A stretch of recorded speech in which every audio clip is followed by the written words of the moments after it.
Sprint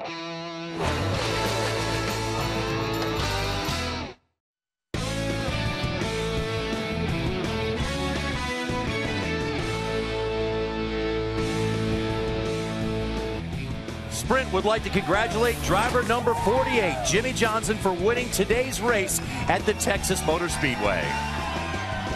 And for Jimmie Johnson, it's win number 5 in this season. But more importantly, it's coming at the exact right time of the season. Jimmie joins us now as he runs for the six-pack. And Jimmie, from our standpoint, the finish of that race simply couldn't have been better. What was it like from your driver's seat?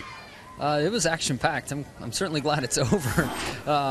Just really, really hard racing, and there weren't many cautions through the course of the day, but the bulk of the day was spent at 10-10s running qualifying laps, trying to race with the 18 or the 2. So strong performance, very good race car. There were a couple segments there where we weren't spot on, but we adjusted the car and got things right at the end when it counted. Jimmie, I'm glad you brought that up because that's exactly the direction I wanted to go with a question to you. We had your crew chief, Chad Knaus, on NASCAR race day this morning. He talked about with this race starting as late as it was going to start that this track was definitely going to change. I don't know that your car was ever bad, but did you guys have to get pretty aggressive as the track started cooling down about mid-portion of the race?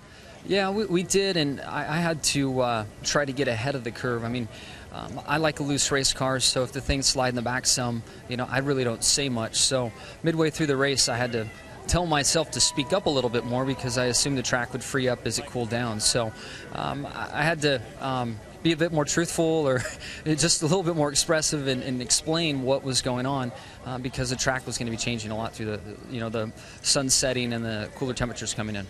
Jimmie, on the very last restart, your winning restart, Brad clearly has you beat going into one by half a car length. What did you do in your driving style to this time beating through the corner as he used you up the other restart going through the corner? What did you do? Yeah, honestly, I think he drove a little different. I mean, the other restart, I felt like I kind of had him beat. Maybe it looks like there's somebody tucked up under him. He might have lifted a little due to the 18 being up under his bumper cover some, but the restart before, I almost cleared him down the back, and then he was driving in way past Elvis, way past anything else you'd want to see. It took us both to the third or fourth lane in 1 and 2 at one time. So he was fully committed. I'm glad we didn't wreck, and then the caution came out and gave me another shot at him, and I was able to get it done. Yeah, Jimmie, you talk about him using you up. He did use you up down in 1 and 2. Used you up down the front stretch, used you up 3 or 4 times. You guys so far have had a fairly clean chase and a fairly clean race. Is this more of what we're going to see the last couple of races? I don't know. It's, for me, in order to touch somebody softly and not to, wreck them, it takes more time for me to do that than it does to try to race them and get by them. So, I'll play whatever game is necessary, and I was willing on that last restart to take it as far as I had to.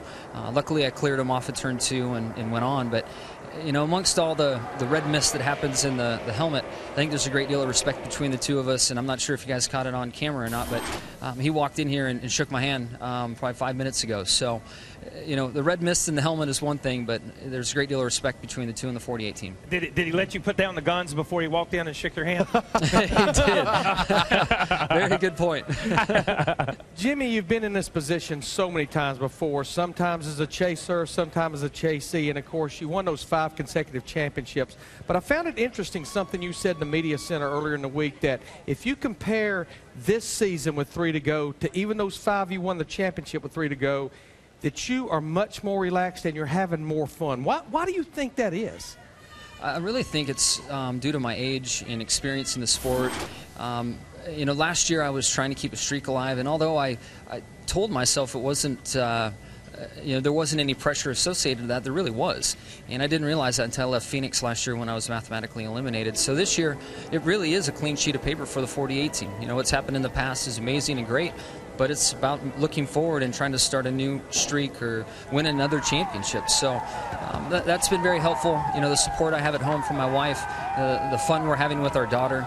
The training element has been something good for me as well, mentally, to use up a lot of that nervous energy. So, all in all, I just feel like I'm much more mature today than I was even last year. Well, Jimmie, congratulations on a great run so far. Best of luck as you go for championship number 6.